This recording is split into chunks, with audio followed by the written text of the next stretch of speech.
Ay, naku, ano ba yan? Parang, ano? Lagi na lang, no? Hassle, no? Ay, sorry. Hindi sinasadya. Hassle, no? Lagi na lang baha, puro ulan.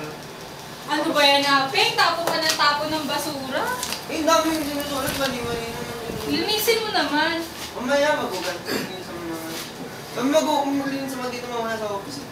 Tapos, Tingnan mo naman.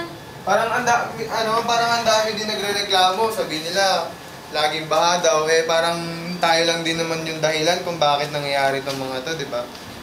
Gusto nila yun. Oo. Tapos, syempre, di ba kung ayaw nilang puro baha, puro kalat, puro dumi, dapat tayo mismo yung kikilos. No, pwede. Ano ba pwede nating gawin? Teka lang. Nabuhay naisip. Ano maganda? Ikaw, Jay, ano ba? Bahala na, magpapatugtog na lang ako para sa inyo.